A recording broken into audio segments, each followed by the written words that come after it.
आप exam tour देख रहे हैं। अब आपको 19,838 पद पर बिहार पुलिस का वैकेंसी दे दिया गया है। अब बारी है दरोगा का। तो आखिरकार दरोगा की भर्ती कब तक दी जाएगी?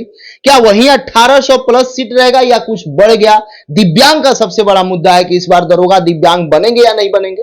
अब थोड़ा सा उनको लग रहा है क्योंकि बिहार पुलिस में नहीं दिया गया है और बिहार पुलिस वाले विद्यार्थी भी इस वीडियो को देखेंगे, खासकर जो महिला है और जो एनसीएल वाले हैं, जो ईडब्ल्यूएस वाले हैं, उनको क्या क्या सावधानी बरतना पड़ेगा। आयु में जो 3 साल और 2 साल का छूट है, क्या वह सही है? क्या यही रहेगा या केवल 3 साल मिलेगा? सब कुछ बातचीत करेंगे। मेरे साथ रामान सर हैं और दरोगा गुरु हैं, तो दरोगा पर तो जरूर बात होगी। सर आपका स्वागत है एग्जाम को। बहुत बहुत धन्यवाद, बहुत बहुत धन्यवाद। सर बिहार पुलिस की भर्ती दे दी गई, दरोगा की कब तक?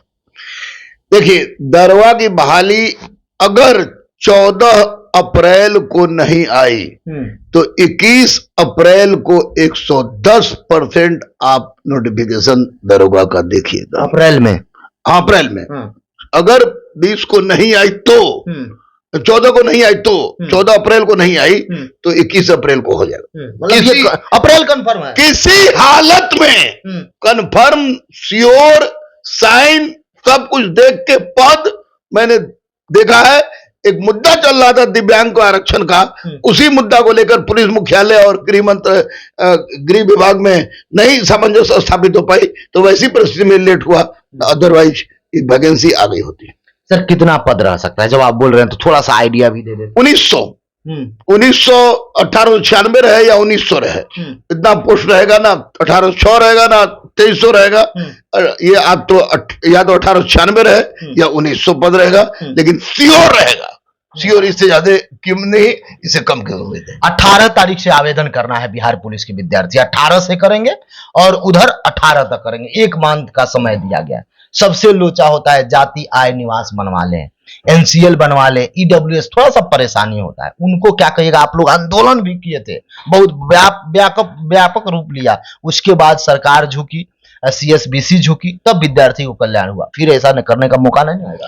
देखिए, अब पहले मैं आपके चैनल से सारे बेटियों और बेटों को समझा दूं कि बाबू रे, परीक्षा कि जो फॉर्म भरने की अंतिम तिथि से अगर 1 साल पहले पुराना है तो कोई बात नहीं है, अगर नहीं है तो आप बनवा लीजिए, क्योंकि इन लोग का केस अभी हम लोग पर अभी चल ही रहा है। उस दिन गर्दनी में हुड़ का, इसलिए किसी भी परिस्थिति में एनसीएल, ईडब्ल्यूएस, ये लोग अगर नहीं है 1 साल पुराना, यानी कि फॉर्म भरने के अंतिम तिथि से पहले 1 साल पुराना नहीं है, तो जितना जल्दी हो सके ये बनाए। 2-3 दिन 4 दिन में बन जाता है, क्योंकि बाद में लफड़ा हो जाता है। अगर मान ले लफड़ा में तो हर बच्चा के साथ हम लोग हैं ही, लेकिन पहले से ही अलर्ट रहे तो क्या दिक्कत है। तो इसलिए ये लोग बनवा ले उसको। सर क्वेश्चन के लिए क्या कहिएगा? क्योंकि ये भी आज बोला गया कार्बन कॉपी रखेंगे 1 साल तक सुरक्षित, ये नोटिस में दिया गया।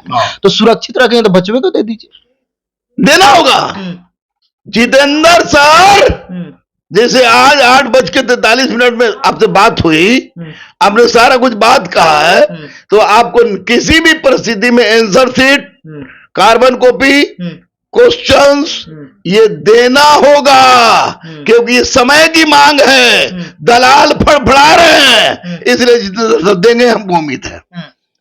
सर दरोगा वाले मायूस हो रहे हैं कि लग रहा था मार्च हो जाएगा, लेट हो गया, अप्रैल हो गया। उन लोगों को भी कुछ बताइए, इन लोगों को भी क्या करें, आप क्या कर रहे हैं बच्चों? देखिए, इन लोग के बारे में स्पष्ट रूप में बता दें कि मायूसी 1-8 महीना में कोई मायूसी आता जाता नहीं है। एक महीना लेट ही हो जाए ज्यादा महत्वपूर्ण है। अब मैं इन लोग से कहूंगा कि मायूस होने की तो आवश्यकता है नहीं। मैं बार बार कह रहा था कि आएगा आएगा आएगा, बाली आई गई, सिपाही की पहले आ गई। तो अब मैं इन लोग से यही कहूंगा कि बाबू रे, एससीईआरटी एनसीईआरटी पढ़े। मैंने बार बार कहा है कि प्राचीन और मध्यकालीन भारत आप लुसेंट क्राउन किसी से पढ़ दो, आधुनिक भारत बिपिन चंद्र का एनसीईआरटी पढ़ना। मैंने बार बार कहा है कि ज्योग्राफी में तुम 9, 10, 11 का एनसीईआरटी पढ़ लो।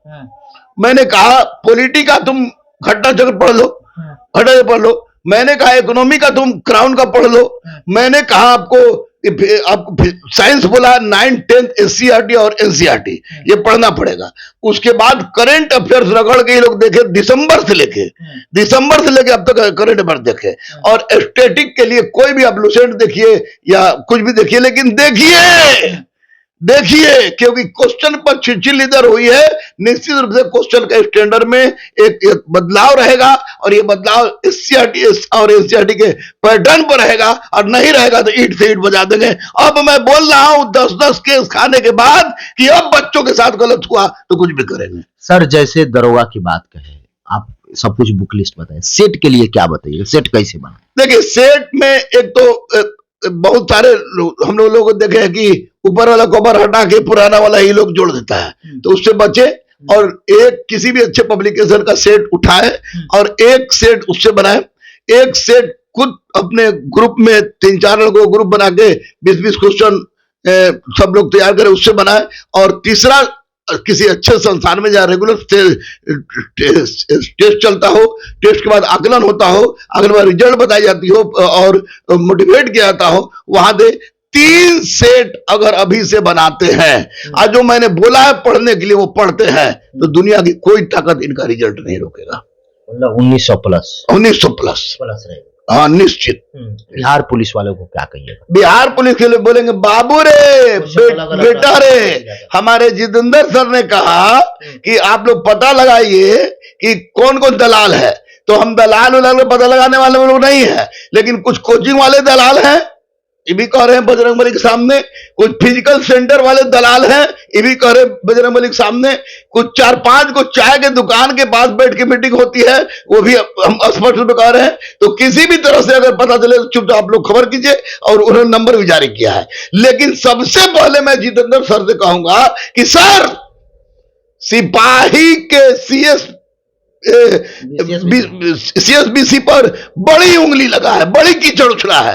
अब कोई ऐसा काम मत कीजिए कि सिंघल वाली परिस्थिति होगी। और आपने 21,391 परीक्षा को जिस तरह से दोबारा टर्म में बढ़िया से ले लिया, उसी तरह का इतिहास दोहराइए, क्योंकि अगर इतिहास गड़बड़ाया तो अब, पहले तो डर लगता था केस का, अब वो भी डर खत्म कर दिया परमार ने। तो अब निश्चित रूप से हम लोग चुप नहीं रहेंगे और आप दुरुस्त होइए, बाकी दलाल को हम लोग संभाल लेंगे।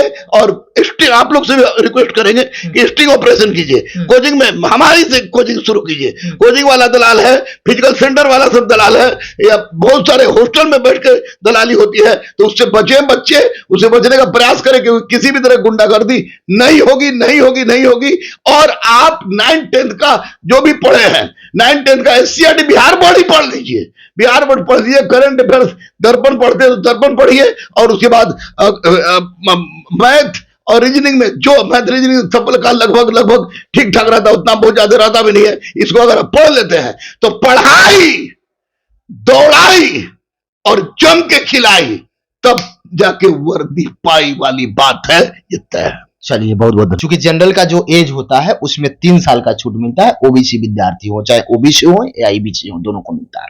उसके बाद जो एससी एसटी वाले हैं उनको 5 साल का छूट मिलता है। लेकिन इसमें क्रीमिलेयर 1, क्रीमिलेयर 2 कर दिया जाए, एक जगह 2 साल का छूट, एक जगह 3 साल का छूट। क्या ये सीएसबीसी की गलती है या यही विद्यार्थी मानेंगे? गलती है, सीएसबीसी की 100% गलती है। अरे माननीय मुख्यमंत्री, आप तो कहते हैं हुजूर, आप तो कहते हैं ना कि बेटी पढ़ेगी बेटी बढ़ेगी, तो 155 को 152 कीजिए, हाइट में उसका कम कीजिए, 152 सेंटीमीटर कीजिए, क्योंकि ये बच्चियों की डिमांड है और इसके लिए जरूरत पड़ी तो हम लोग आंदोलन भी करेंगे। और दूसरी बात, ये कहां का, आज तक 47 साल के हम हो गए, बिहार क्या पूरे भारत के हर परीक्षा में घूम के फेल कर गए हम। उसके बाद ये तो कभी नहीं देखे कि BC1 BC2 का एज, जो जनरल का, ओबीसी का और बाकी जो एससी का एसटी का जो एज रहता है, उस हिसाब से ना देके क्या दिखाना चाह रहे हैं, कौन रिसर्च करना चाह रहे हैं? जानबूझ के एक छेद छोड़ देते हैं आप कि ताकि हम लोग बाद में आंदोलन करें और केस खाएं।